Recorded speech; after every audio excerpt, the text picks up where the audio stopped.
Well, first of all, I just want to say thank you very much, Rudy, for joining us here at VivaTech.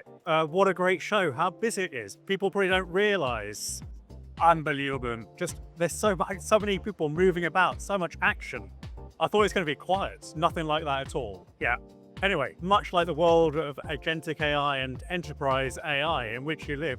So my first question I was going to ask you is, could you, if Celonis was a startup, what would your elevator pitch be to get loads of cash?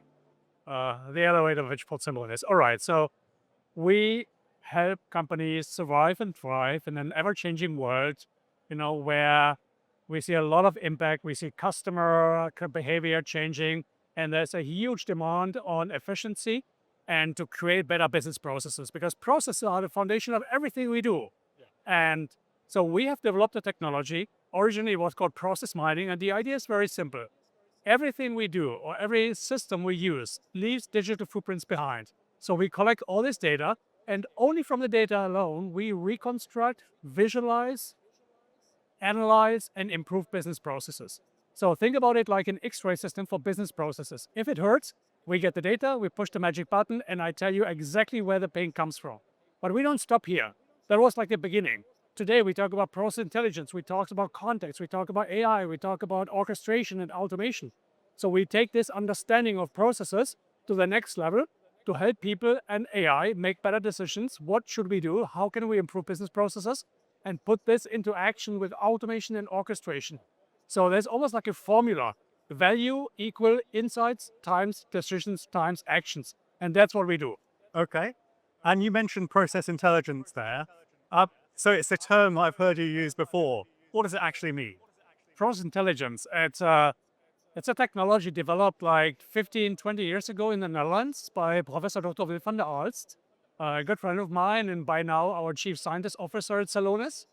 And it's this idea that with every activity you do within one process, let's say you order material, you get an invoice, you approve the invoice, you pay the invoice, whatever.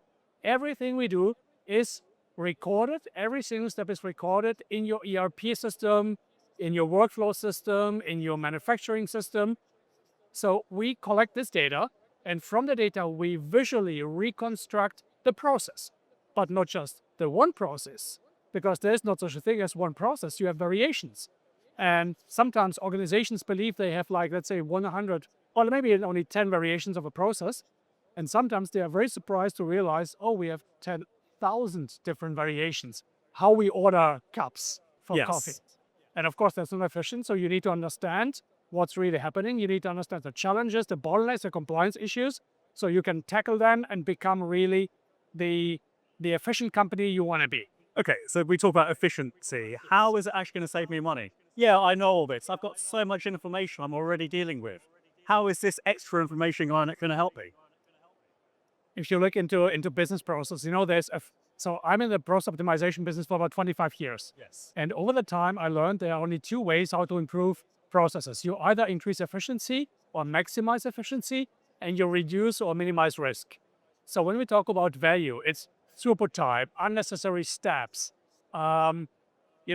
mistakes that happen, double payment, for example, compliance issues. So it's really about understanding, where do we lose time, where do we spend too much effort, where we do mistakes, where do we have loops, what is causing inefficiencies, what is causing customers to leave, I suppose. To leave, or customers being unhappy. Yeah. Why do we have like 50% of our trucks driving around almost empty? Can we optimize the logistics process? And if you think about companies like BMW, for example, every single car produced by BMW is touched by Celonis process intelligence, because BMW is using this technology to monitor the production processes, the purchasing, the manufacturing, the service, everything. So they are really in control of what they do. And so here we are, it's 2026. There's this thing called AI, I believe people are talking about. What are you talking about in terms of AI and agentic AI at VivaTech 2026? Okay, so first of all, when we talk about AI, we need to define what we mean by AI. Yeah. Of course, so there's generative AI, there's decisive AI, there's agentic AI. And generative AI is probably like ChatGPT. It makes me more efficient. It's fun, but in terms of value, real value, tangible value for organizations, it doesn't really move the needle. So So sorry, but why do you say that? Because there's this the message outside is that it is moving the needle, but you don't think it is. it's not. It makes you and me more efficient, so we can write emails faster, we can create presentations faster. But if you really look at the outcome, uh, you don't get rid like of 50% of your employees, or you do not create more cars just by using generative AI. Yeah. Of course, if you train proper AI systems, or if you train AI systems on the proper data, the process as it actually happened, AI can help you to make decisions or suggest decisions to you. And then if you take AI to execute actions, this is where the magic actually starts to happen. Let me give you one example. One of our customers in Spain, a company called Constantino, they produce building material, for construction sites. Yeah. And not all of their customers already paid all invoices in time before they ordered new products. So the ERP system created automatically an order block. So wait, stop, we can't process this order because we need the money. Yep. So what happens? There's a credit block. The company needs to decide, okay, should we take the risk and deliver before having the money? If we don't, there's an unhappy customer, there's an unhappy salesperson, and it's a lose-lose situation because we want to make the deal, but we need to get to know if we get the money. So we trained AI system on all the patterns from the past, on every single order, every single customer. And then we started to show the finance people, okay, AI recommends this credit block can be deleted, and the reasoning, because in the past we saw this pattern, this happens all the time. Yes, they pay like 2 or 3 days late, but they pay. Okay. In other cases, AI said, no, don't do that. It's a bad idea to delete the spray block. We first should have the money from this customer. And over time, what we witnessed that like 99% over time, people simply followed the recommendation because there was the reasoning. They said, yeah, I'm an expert and I see it exactly the same way. So confirm, confirm, confirm, confirm. And if you see a pattern like this, you flip the switch. And if AI suggests okay, the credit block can be deleted because we are certain we get the money based on the patterns from the past, just do it. Okay. So But- fully automate. Fully automated, but if AI suggests, okay, this credit block should not be deleted, okay, now we gave people some time to follow up with the customer, to talk to the customer, to explain why this process or why this order cannot be processed, explain sales why came to a stop, and convince the customer, talk to them, humans talking to humans, managing exceptions, and this is what really drives the value. Okay. No, that makes sense. And the other thing we were talking about, or I've heard you talk about, is how the EU has this opportunity with AI. Can you talk a bit further about that and where you see that opportunity? For me, AI is a technology, of course. And the question is, how do you apply this technology? It's not the technology itself that creates value. It's AI needs to be embedded heavily in the processes to make them faster. So in Europe, I think we have decades of experience of manufacturing, engineering, logistics, complex business systems. So it's not about having the best AI system. It's really about how we use this technology within existing business processes and make them more efficient, make them more sustainable, make them, faster. And at the end, how do we create value? And it's not AI creating the value, it's the process where we use AI in the right way that creates the value. So why do you think the EU is well placed for it, as opposed to all those things America could do the same, India could do the same? Again, we are, especially Germany, the DACH region, or Europe in general, we have this history of manufacturing, production, everything. This is where value is created, not by using AI, but using AI in the right way within your organization, within your processes. Because it's not about, again, you need to produce something, you sell it, and if you can produce it more efficiently and you sell it for a better price or you make more profit, that's how value is created.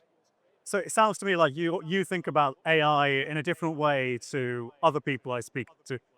They almost appear to think that it's magical. I'm just reflecting on what our customers are saying, how they use AI. Yeah. It's about use cases. And of course, if you, the studies, like 95% of all AI projects fail.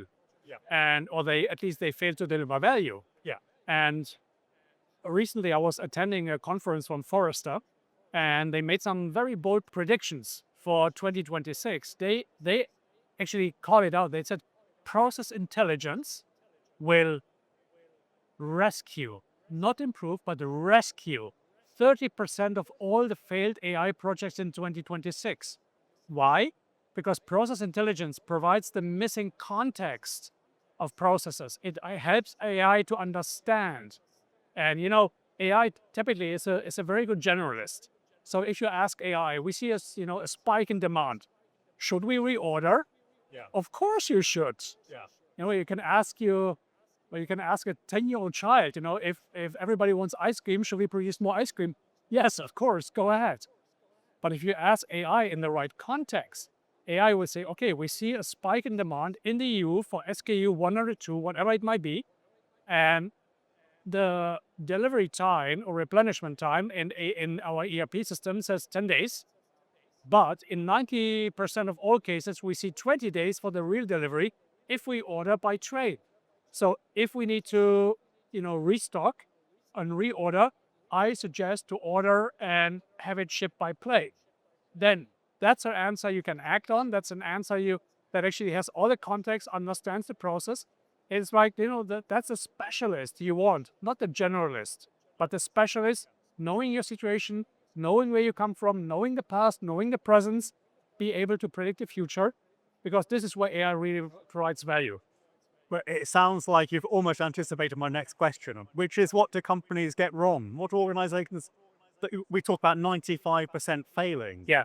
What mistakes are they continually making that make you shake your head?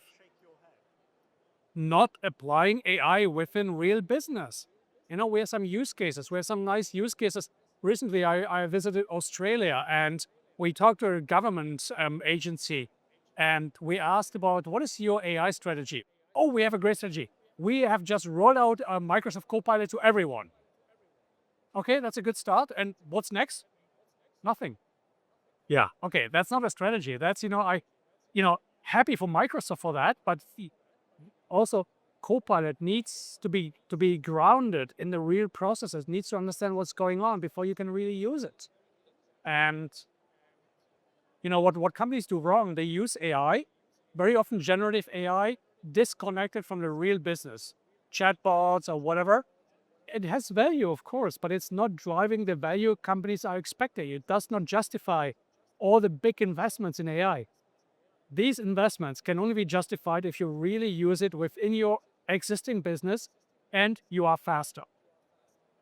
One of our customers in the US, company called Vinmar, Vishal, the CEO, he put out like a great initiative, and he told his entire company, the guys, we have to use AI, but not AI to replace you. That's not I want every one of you to be more efficient.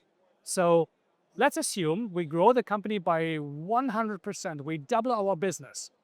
And I'm not willing to hire any new stuff. So look into your daily life, your daily work, and tell me, how can you use AI to be twice as effective and efficient as you are today? I think that's a good approach. Does that not place unfair pressure upon the employee? We've seen coding being such a clear example of where people can multiply their talents, go much faster, prototype so much more quickly. But it doesn't apply. And could you do your job, 50% more quickly with the help of AI? Yes, definitely, I can. Yeah. So regenerative AI, I do a lot of thought leadership. So looking out for new trends, relating these trends to our technology, Claude Cowork, for example, for repetitive tasks, automating these. Yeah, definitely. It makes me more efficient. I can produce more content. I'm better in my reasoning, text, emails, whatever. Yes, definitely. And you think everyone can do that? Maybe not everyone. Definitely not. But I don't know if you're familiar with the book AI 2041 of Kai Fu Lee. Do you know it? I've not read it. No, you definitely should. It's a great book, and the plot actually this book was already written in 2021, so before ChatGPT was released. And in this book, you find like 10 really captivating stories about 10 visions for the future: autonomous driving, autonomous enterprise, deep fakes, whatever. So it's a storytelling of the best way, and they call it scientific fiction because you first read the story and then you get a scientific explanation why they believe this vision can become a reality like in 10 years. And it's amazing if you read it. It really will open your eyes, and it's very easy to consume. So big recommendation, read the book. It's eye-opening. So there we go. We got one clear recommendation for individuals. Let's finish on a recommendation for organizations out there Yeah, right. thinking about using AI. What would you say to them? So I have a history in automation. And in automation, we typically automate repetitive and rule-based tasks. But if you think about decisions, also many decisions are rule-based and repetitive. Like I mentioned, with the credit blocks for Constantino in Spain. So if you have cases, activities like this, ask yourself, is this really a decision a human needs to make? Or can this be handed over to AI? And if it's routine, if it's the predicted outcome in some way, delete the credit block and just move on, let it do by you, let AI take the job, and let people talk to people, humans talk to humans. The company talk to their customers, to sales. This is where we need humans in the loop. Yeah. To resolve exceptions. So that's a pattern we see quite often. Routine tasks handled by AI and exceptions handled by humans. Okay. Good advice. Thank you very much for your time. We appreciate it. Pleasure.